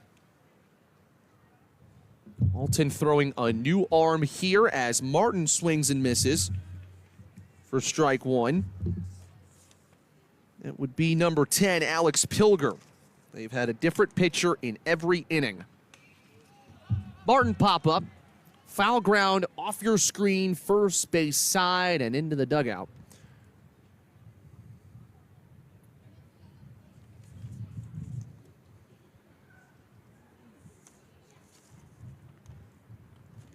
So Pilger this year for McGivney. Just his third appearance out of the pen. Just 11 innings pitched. 10 earned runs in that stretch. 18 hits allowed, but only one of those was an extra base hit, so not a lot of long contact allowed. And now 1-2 to Patty, who is the lone McGivney player to not reach base here on this Friday night. Swing and a line drive to center, but straight to the Alton center fielder for the first out. Good cut, went right to a glove.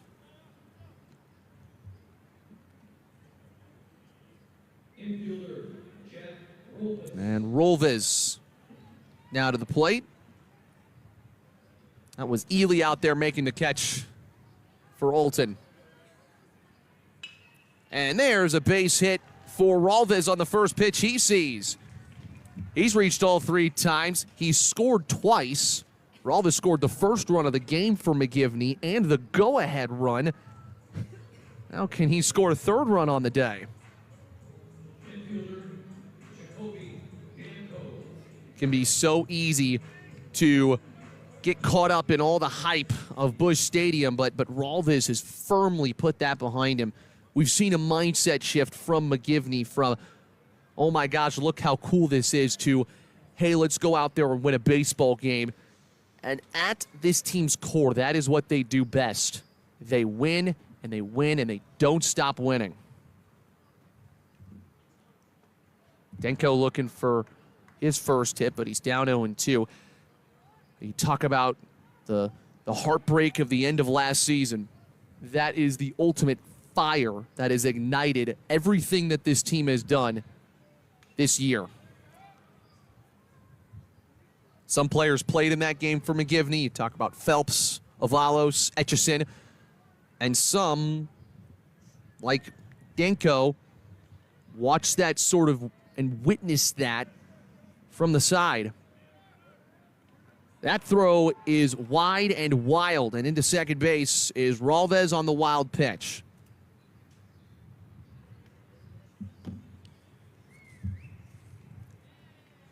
But Denko has prepared himself for this spot. He hit .510 in JV last year, drove in 32 runs. That's why Chris Irwin has trusted him in this order this season. Offers the bat at it, roller to third. Munson's throw is in time, and now a throw back to third is late as Rolves moves up a bag. So productive, you would say there, from Jacoby Denko, but also credit Alex Pilger for Alton for finally maybe being the arm that is figuring it out here. 2 outs and a runner on third for Kaser. And ball one low and off the plate. 10 runs on 10 hits for McGivney. 5 runs on 2 hits and an error for Alton. Pop up, foul ground, should get out of play, and it does. Into the second row of seats. It looks like a kiddo got that, but had to throw it right back into the dugout.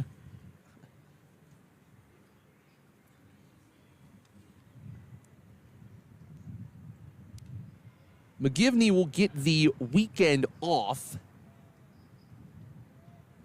It's prom weekend for the high school, so best of luck to all of them. I could still remember I did a game here at Busch Stadium. Collinsville was playing, and they played the morning of prom and then went to prom that night. At least McGivney gets to sleep before they prepare for all that. Kaser takes a strike. It's 2-2. Griffins won't play again until the 22nd. That is Tuesday against Route Catholic, which is an important game. Route's pretty good. Ground ball foul. And off your screen. Then after that, they'll host Metro East Lutheran on Wednesday and Belleville East on Thursday. So that's what it's looking like next week for McGivney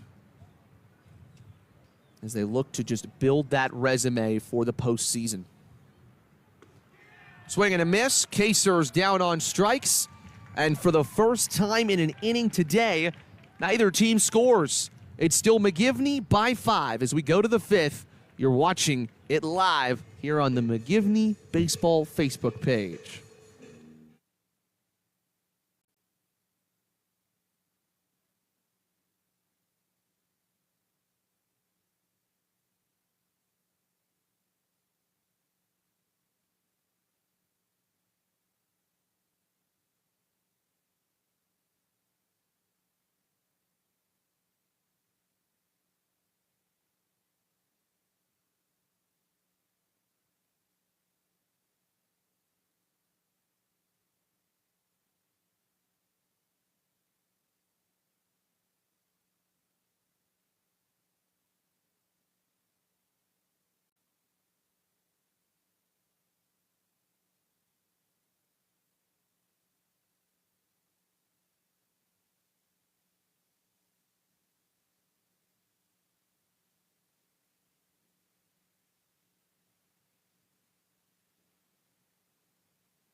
Okay, so McGivney makes a couple changes in the field here as we enter the 5th. Scott Phelps moves from catcher to third base.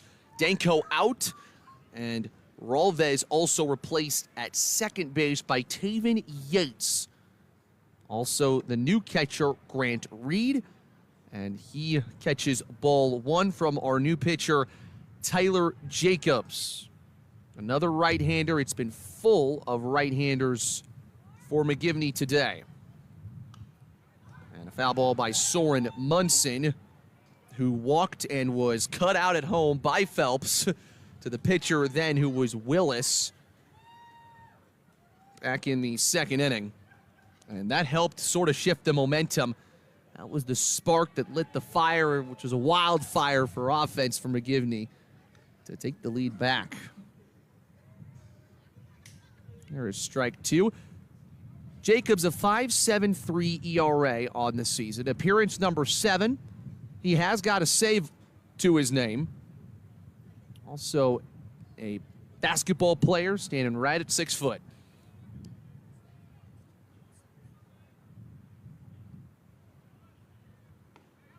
And the pitch is high, 2-2.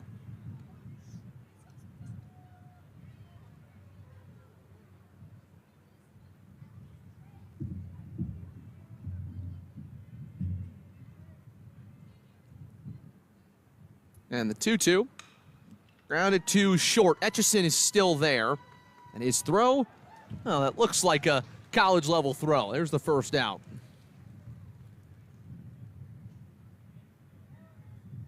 Chris Irwin deciding to throw a lot of the guys that threw a week ago in the pen and didn't end up doing the game against Jabot, rather. So here is Cannon. And he fouls one back. Watch out, that one was coming hot. That's why they got the net there. Last time Jacobs was out, gave up 2 runs in an inning of work. Walked 3, struck out a batter out of the 9 he faced. So looking for some consistency.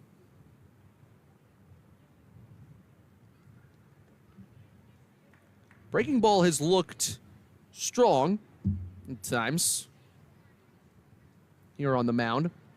Kind of easier to throw when you've seen a couple of other guys do it, and they give you some advice. I'm sure that's what's happened in the McGivney pen. Pulled the string 1 and 2. You'd rather be in the late innings than at the beginning, but that's where you give an attaboy to Aiden Willis for the way he pitched to start the game.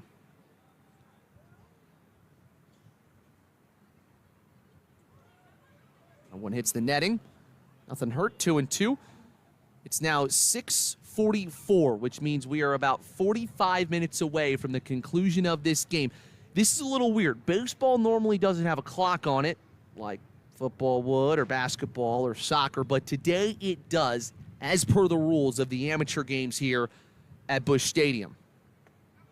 Late swing, and that's strike 3. 6th strikeout for McGivney pitching as a whole, as Tyler Jacobs looks to put up the first 1-2-3 inning of the evening. So if you're wondering on our live stream when the game's going to be over, just look at your clock. Once we hit 7:30, it's over. Strike 1 swinging to Ely, who has played in the field today at center. Also at the plate, he walked his first time up and was left at third base. 1-1. Got to give credit to a lot of the players we've seen today. I feel like all of them have shown up ready to go.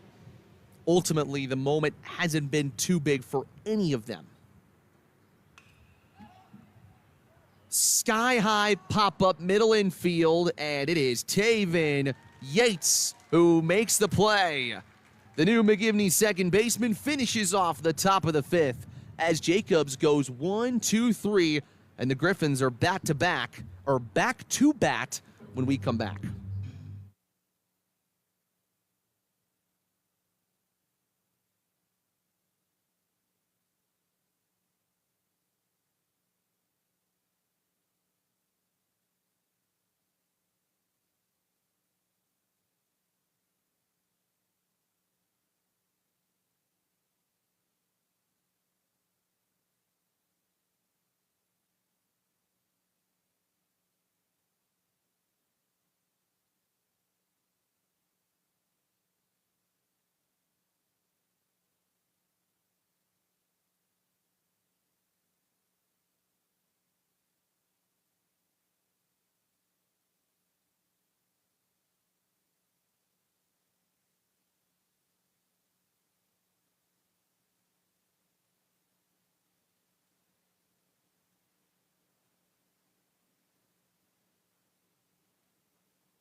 So McGivney starts bringing in some substitutes themselves. It is Jack Hunter coming off the bench to pinch hit for Patrick Gear.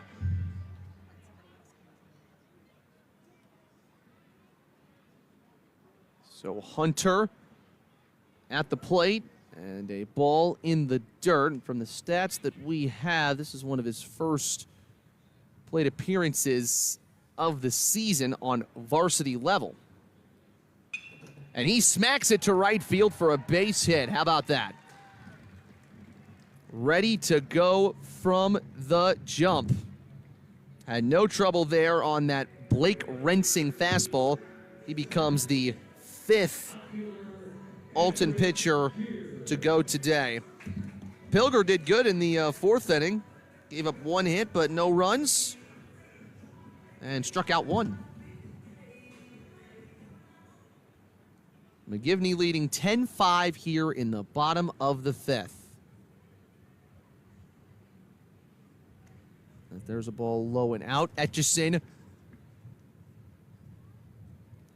giving way to Gear. Gear's the hitter now. Etchison on deck, so McGivney just added 1 there in the lineup.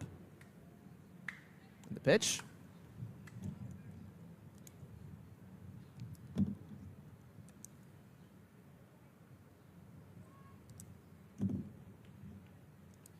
Griffins scored 5 in the 2nd, 5 in the 3rd.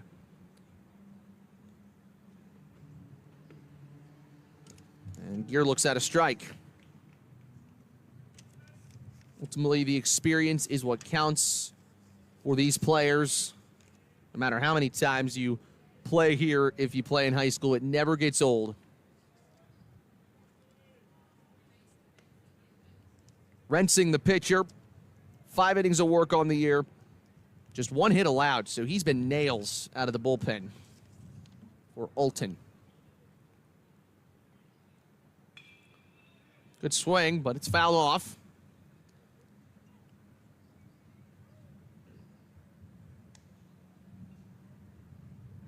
If the score remains, the Redbirds will drop under 500 to 8-9. And they play East St. Louis on the road next. Good leave, ball 4. So Gear makes his way to first. And now the top of the McGivney order can really provide cushion here as we get to the late stages of this game. Next up, number 16, Ty Manassi. Manassi, the new hitter here. He takes Etchison's place in the order with Avalos on deck. So Chris Irwin very much mixing up the lineup every which way now right here.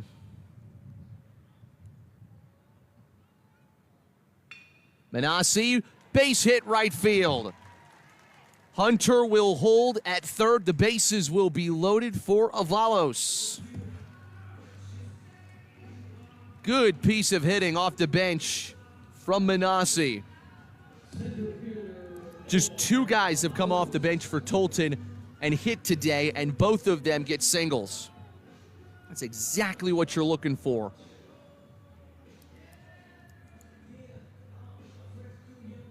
Grant Reed on deck, but first Avalos will step to the plate.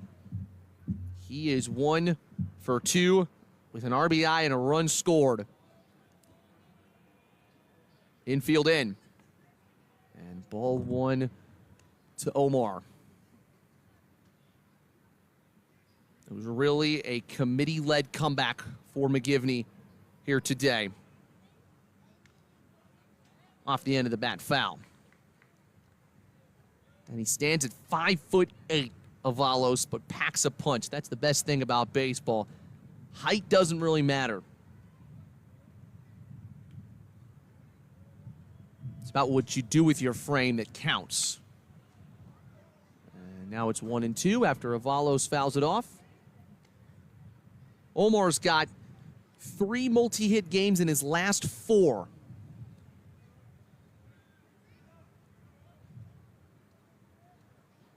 Can he make it 4 and 5? Down the line and left, chasing is Rensing. He makes a great catch. Hunter will tag from third and score. Avalos earns an RBI. Crisis averted for Alton, but McGivney makes it 11-5.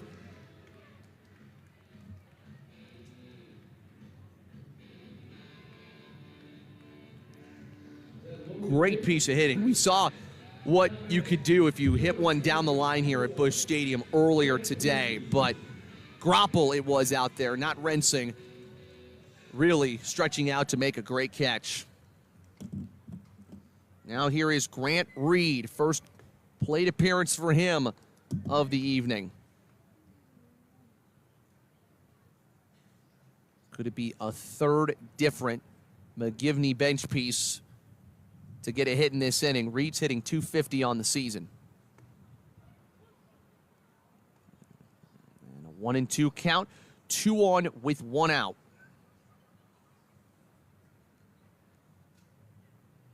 Reed was 0 for 2 yesterday. And a slicer foul and into the seats down the right field line. Did score a run in that game against Jabot. Now McGivney wants to shore up the late innings so that what happened yesterday doesn't happen now.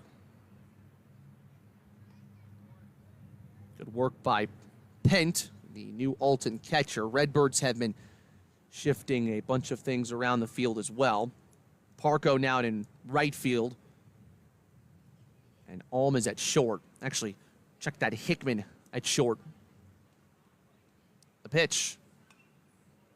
Fouled away.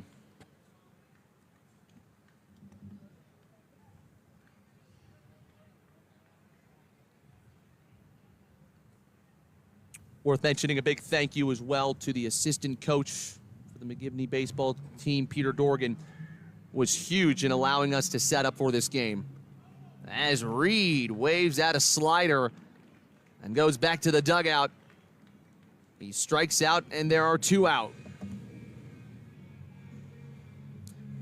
So McGivney got bases loaded with nobody out. Sac fly from Avalos. Strikeout to Reed.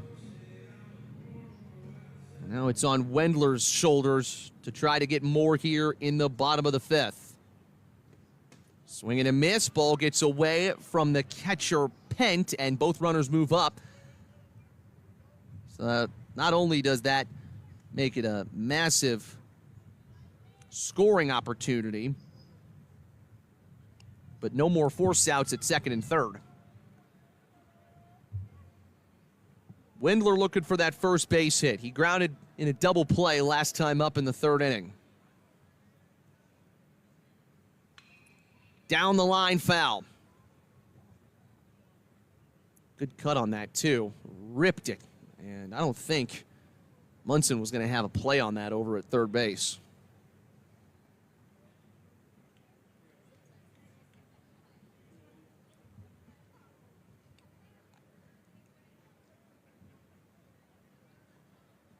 Oh-2 pitch. Tight but off the plate. That's a gutsy one to leave. Wendler, another 2-sport athlete. He was the McGivney center for the basketball team this year. And he puts one high in the air down the line. That is going into the seats, but boy, did he get a hold of that. If he straightens that out, and we're on a high school baseball field,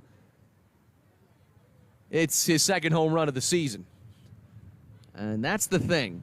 He possesses a lot of power. Wendler, 7 home runs. Actually, check that, 10 in his varsity career. He had 3 when he was a freshman.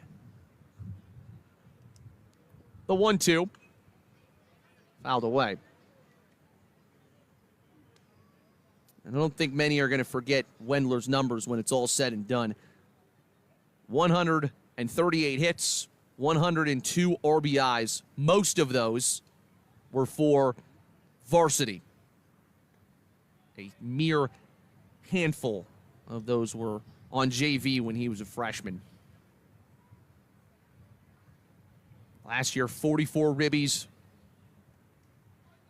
and 22 extra base hits. This one's hit well into the left center gap. Ely on his horse. He will get there in time. Busch Stadium just a little too big for Isaac Wendler on that swing, but McGivney gets a run and makes it 11-5 through 5. We're back in a moment. Stay with us here on the McGivney Baseball Facebook page.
Top sixth here, time is 7:01. Our 30-minute warning here from Busch Stadium. In a half hour, this thing will be done. So start taking your swings when you can. Jacob Robinson is the new Griffin pitcher. And that is a called strike to Anderson Kaufman. At least it appears that is Kaufman. And 0-2. Actually, check that Ducey at the plate for the Redbirds. He popped out to first in his lone at bat so far this evening.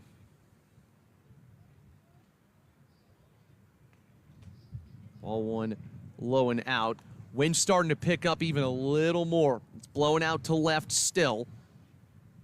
How much that affects the high school baseball players when they're swinging in this stadium, not entirely sure.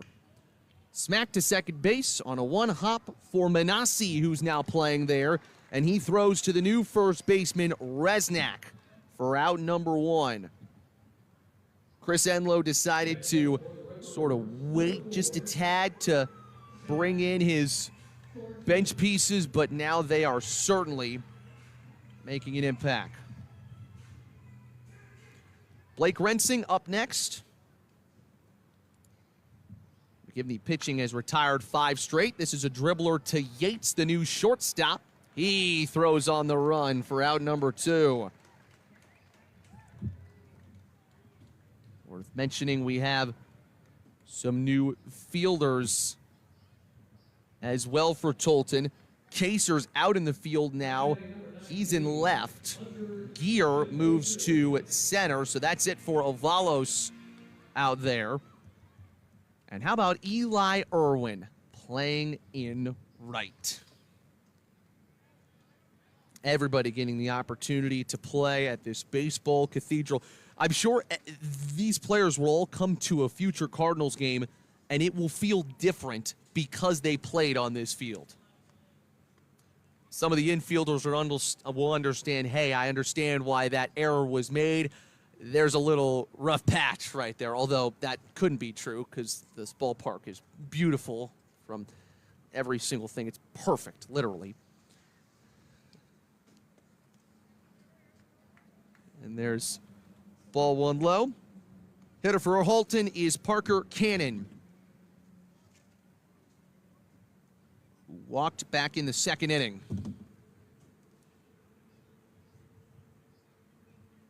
And the 3-0. Here's strike one. 2 outs, nobody on for the Griffins. I actually think Alton changed their base coaches there, and some of the players have made their way to the stands. You ever seen something like that? Ball 4. And Cannon takes his base. I'm sure some may know that, you know, splitting time, they're going to have their time and it's done.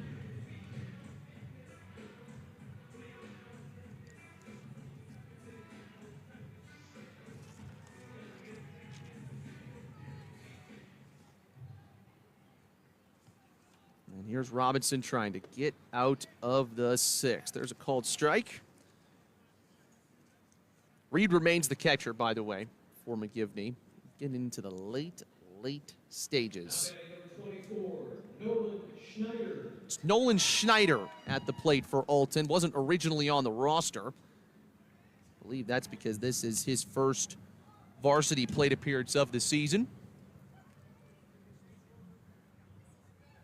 Quite the time to do it, if so. With Cannon in first after the 2-out walk. And that's grounded to second. Picked up by Benassi again. And an easy throw to first. The Tolton bullpen, or rather the McGivney bullpen, the difference right now. Parrish, Hines, Jacobs, and now Robinson, all clean in their appearances on the mound here at Busch Stadium. It's McGivney by 6th, and we're back for the bottom of the 6th after this.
So you pitch a good inning on the mound, then you get a chance to hit. Jacob Robinson's going to lead off the bottom of the 6th. Matt Clark here from Busch Stadium. What an honor and a privilege to be covering a very special event for McGivney baseball this season.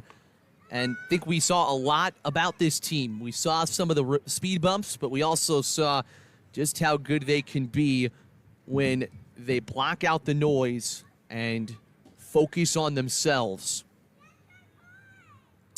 Soren Munson is the new Alton pitcher. And there's a ground ball by Robinson, and it slips into left field for a hit number 13 for McGivney today. Number 21, outfielder Eli Irwin. Now Eli Irwin, son of Chris Irwin, the McGivney coach. Sure, this is a surreal moment for the two of them, right? And this is something that you can only think about and dream about until it actually happens.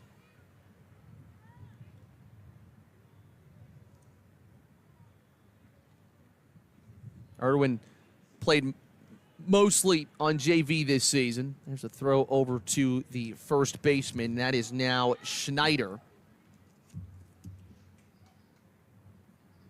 It was 5-0 Alton in the top of the 2nd, and McGivney 11 unanswered runs. There's a swing and a miss for Irwin. 5 in the 2nd, 5 in the 3rd, 1 in the bottom of the 5th. McGivney has registered a base hit in every inning today, and that has mattered.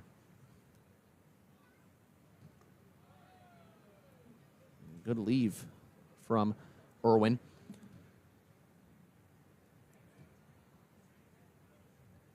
And since that first inning where Alton scored 4, they have still not registered a hit. McGivney pitching has proven themselves today. Schneider holds the runner at first.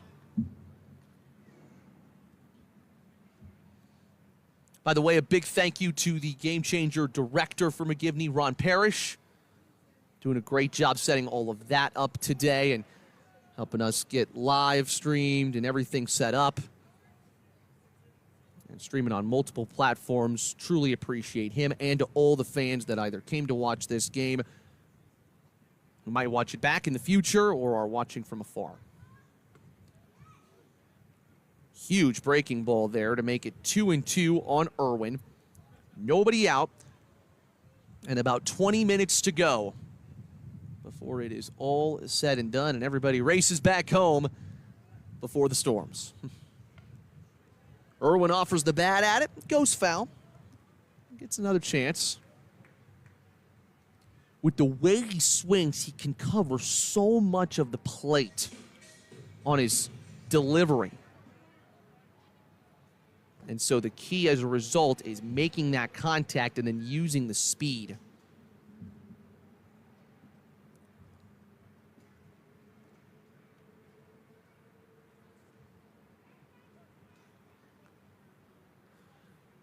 Munson comes set, 2-2. Cut on and missed. Breaking ball was working that entire at-bat for Munson, and he picks up his first strikeout in a place where Chris Carpenter once pitched, Adam Wainwright once pitched. You think it's hard to pitch on the mound now? Imagine 50,000 roaring at you as you're doing it. I mean, the human heart system is not supposed to handle that efficiently. There's a ball in the turf for Taven Yates, who takes the spot of Danko in the order.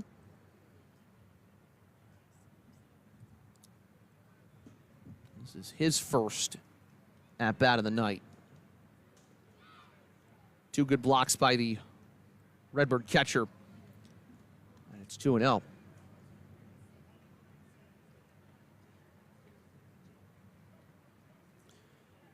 Go back to the fact that these players, the pressure can get to them even in this moment. That's what makes professional athletes just so incredible. 3-0. The culture of success always stretches further. I think we just got a warning for 15 minutes remaining. The pitch, strike one. Of course, the St. Louis area has extra meaning to McGivney because Drew Kleinheider, former Griffin infielder, he's now the starting second baseman at St. Louis University. Just a 10-minute drive from here, over in Midtown. As ball four is issued to Yates. He takes his base and Robinson up to second.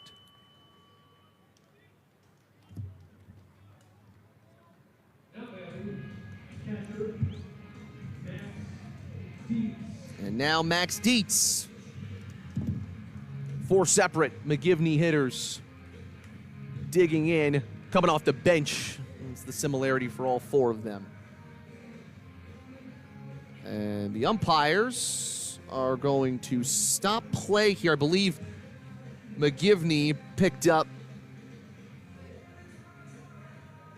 maybe well, I think someone came out to grab the batting equipment for Yates. That's what stopped play momentarily.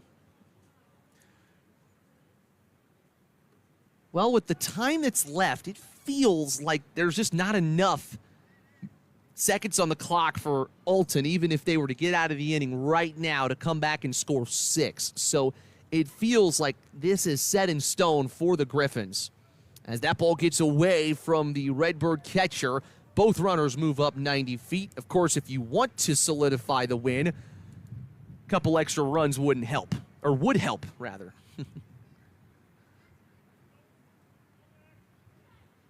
Like we said, 11 unanswered runs for McGivney. They got punched in the mouth, and then they threw 2 sucker punches to put the game in their favor. The pitch. High, 3-0 to Dietz.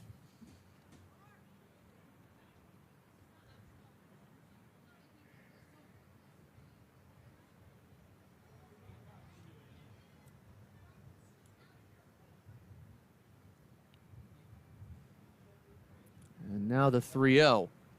Ball 4. Bases loaded for the Griffins. This may be the final frame we play, and Alton is going to make 4 separate changes out in the field. We will get a courtesy runner for McGivney, so we'll tell you about that. That is Ty Etchison running at first. Maybe just one extra chance to run, although, actually, it's the McGivney number 10. Checking because there may have been a change in numbers today for the Griffins. No matter, it's Jack Hunter back at the plate. He singled and scored the lone run in the 5th. Yeah, that is Etchison out there. Be a chance to run the bases one final time. There's a wild pitch. Here comes Robinson. He slides in to score. And everybody moves up a bag. It's 12-5.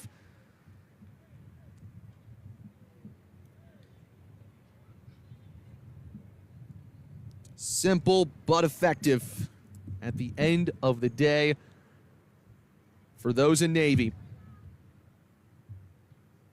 Showing what they can be at their best.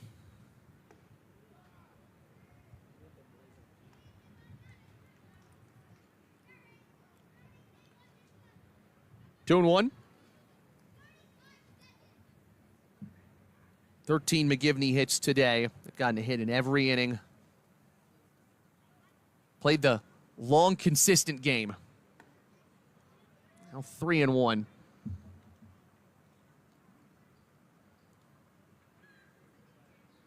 Of course, this is definitely a touching moment, certainly for the McGivney seniors. Their final time playing at Busch, some of them have played multiple times on this field as that is fouled away, full count. That's the beauty of it. You see some of these players completing a big, memorable mark of their career